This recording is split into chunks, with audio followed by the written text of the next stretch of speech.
Salut à tous et bienvenue sur Moyo Podcast, le rendez-vous de ceux qui changent le monde des affaires au Congo. Je suis votre hôte, mon nom est Tony Ekofo, et aujourd'hui, nous allons écouter les récits d'une jeune entrepreneur qui est très motivée pour le changement de notre pays. N'oubliez pas, chaque semaine, nous recevons des invités qui nous racontent comment ils ont réussi et nous donnent des conseils utiles pour ceux qui veulent commencer dans l'entrepreneuriat en RDC. Si vous êtes intéressé ou juste curieux, Moyo Podcast est là pour vous inspirer. Alors aujourd'hui, nous avons l'immense plaisir d'accueillir Madame Exaucé Lokondo. Découvrez comment elle a réussi dans notre tout premier épisode de Moyo Podcast. Son histoire va vous inspirer et vous apprendre beaucoup. N'oubliez pas de vous abonner à notre chaîne YouTube et de nous suivre sur les réseaux sociaux pour ne rien manquer. Encore une fois, merci de nous écouter et c'est parti pour l'épisode d'aujourd'hui.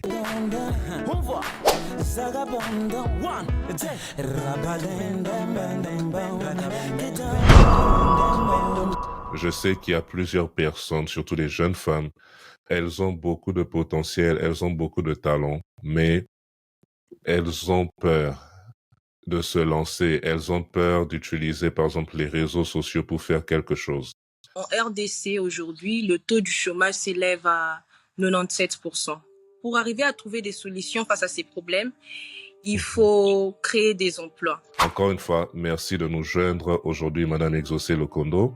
Alors, pour commencer, pourriez-vous nous raconter brièvement qui vous êtes et ce qui vous a conduit à devenir entrepreneur? Moi, je suis Exaucé Lokondo.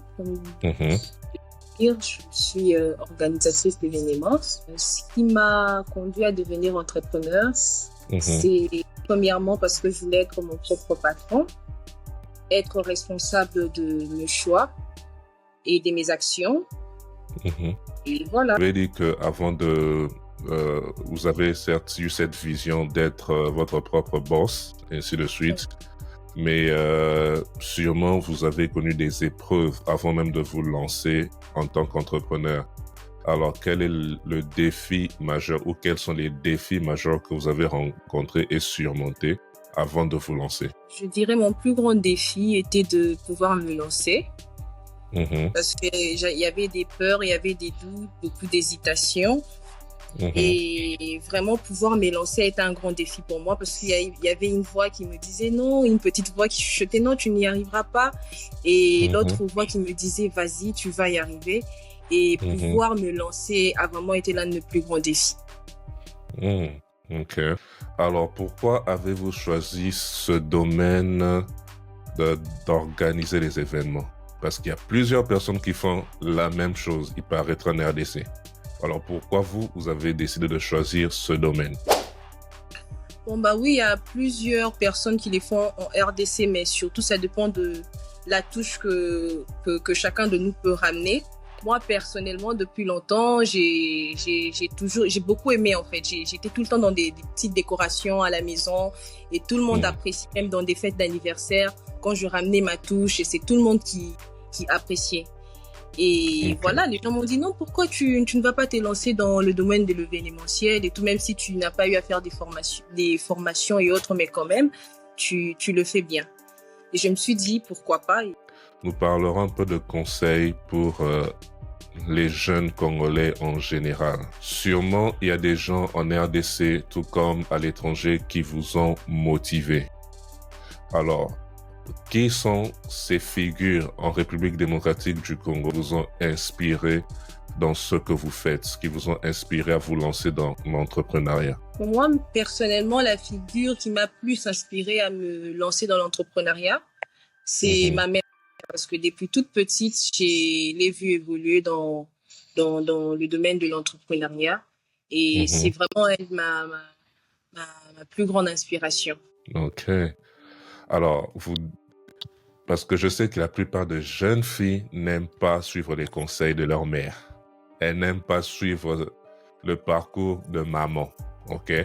Alors, qu'est-ce que vous pouvez donner comme conseil à cette jeune fille par rapport à sa relation avec sa maman ou ses parents? Qui souhaite se lancer dans le domaine de l'entrepreneuriat. Donc, moi, je dirais dans le domaine de l'entrepreneuriat, c'est vraiment très important d'écouter. C'est très important d'écouter les conseils venant de tout le monde, de ses parents, de ta mère, de ton père, c'est très important.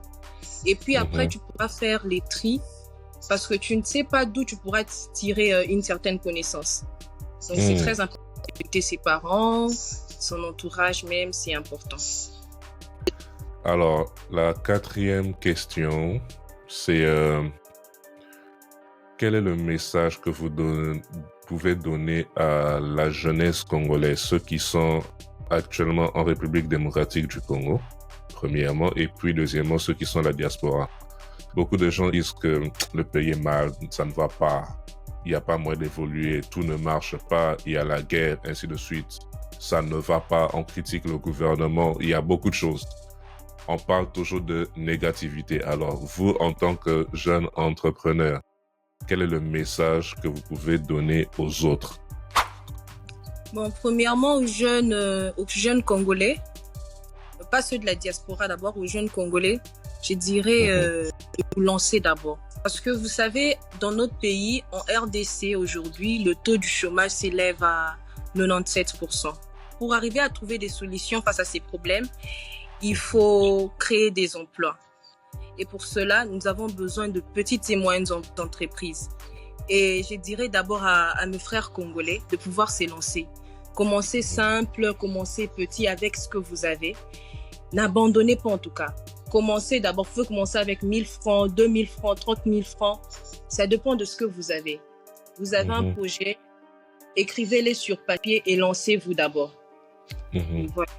Et ce que je peux dire à mes jeunes frères de la diaspora, c'est de revenir investir au pays afin de pouvoir créer des emplois et engager nos autres frères congolais. Comme je l'ai dit, les taux du chômage est très élevé dans notre pays.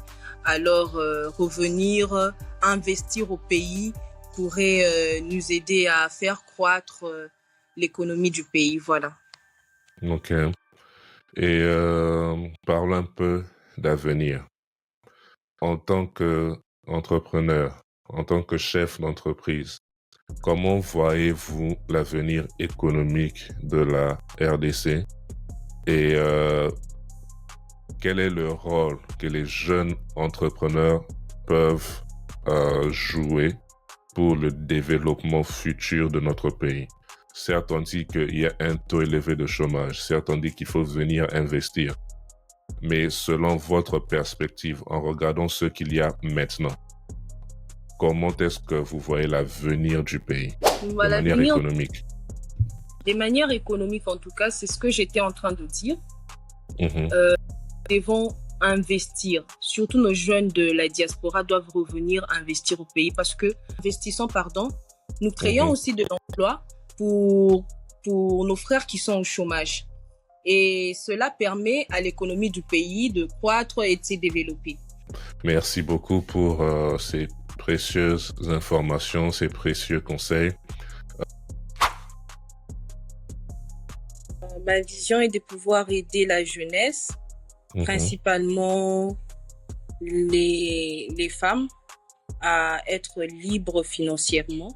Cela me pousse à une question. Quand vous parlez d'impacter les jeunes femmes au Congo, en RDC, principalement parce que nous sommes plus dans le cadre du pays, la RDC, quels sont les échecs que vous avez rencontrés en tant que jeune femme congolaise? Je sais qu'il y a plusieurs personnes, surtout les jeunes femmes, elles ont beaucoup de potentiel, elles ont beaucoup de talent, mais elles ont peur de se lancer, elles ont peur d'utiliser par exemple les réseaux sociaux pour faire quelque chose. Alors en tant que jeune femme congolaise, quelles sont ces craintes, peurs que vous avez eu à surmonter pour finalement vous décider de tout affronter, d'être dans la position dans laquelle vous vous retrouvez aujourd'hui? Justement, ce que je pourrais dire à les jeunes femmes qui veulent entreprendre mais qui ont cette peur-là, parce que moi aussi j'ai eu à la surmonter. Je leur dirais tout simplement de se lancer en tout cas, de de ne pas se laisser faire par ses pensées négatives. Moi, c'était tout le temps, j'avais une voix qui me disait non, tu n'y arriveras pas. Et il y a l'autre voix qui me disait vas-y, lance-toi, tu vas y arriver. Comme je le disais aussi tout à l'heure pour les jeunes entrepreneurs, d'abord, c'est de pouvoir vous lancer.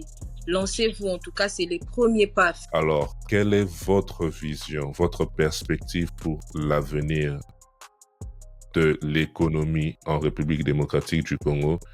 Alors, avec votre petite expérience, qu'est-ce que vous pouvez dire à la jeunesse et quelle est votre vision par rapport au futur de la RDC? Moi, ce que je pourrais dire, c'est que d'abord, l'entrepreneur est l'élément clé, en fait, pour les développements de l'économie du pays, en fait. Pourquoi? Parce que c'est à travers la création des emplois que nous pourrions, en fait, faire croître et développer l'économie du pays. Donc, ce que je pourrais dire à la diaspora, c'est de ne pas rester dans la peur, mais plutôt de pouvoir passer à l'action, revenir au pays et investir. C'est la seule solution pour faire développer l'économie du pays. Dernière question que j'ai pour vous. Parlez-nous un peu de votre entreprise. Vous organisez des événements, ainsi de suite, mais parlez-nous un peu. C'est quoi le nom de votre entreprise? Pourquoi est-ce qu'on doit vous contacter ou contacter votre entreprise pour l'organisation des événements? Qu'est-ce que vous offrez que les autres peut-être ne peuvent pas offrir? Le nom de mon entreprise, c'est Maju Events. Nous organisons différents types d'événements. Nous organisons des anniversaires, nous organisons des mariages, des conférences et tant d'autres événements. Nous sommes situés à la commune de Gombe, sur l'avenue Loubet-Fou. Vous pouvez aussi nous contacter via nos comptes Instagram et Facebook. Vous tapez Maju Event et vous nous contactez à travers nous. Ok. Alors, un grand merci à vous, Madame Exaucé Lokondo, d'avoir partagé avec nous votre parcours et vos perspectives. Et merci à vous tous qui nous avez écoutés. Pour plus d'informations sur le business de Madame Lokondo, jetez un coup d'œil à la description de cet épisode. N'oubliez pas de vous abonner à notre chaîne et de suivre Moyo Podcast sur toutes nos plateformes sociales. À la prochaine et de nouvelles inspirations. Bye bye.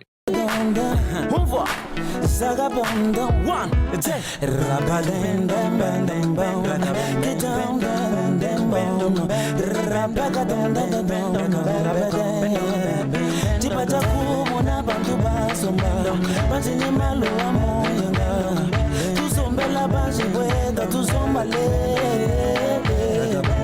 uzula mo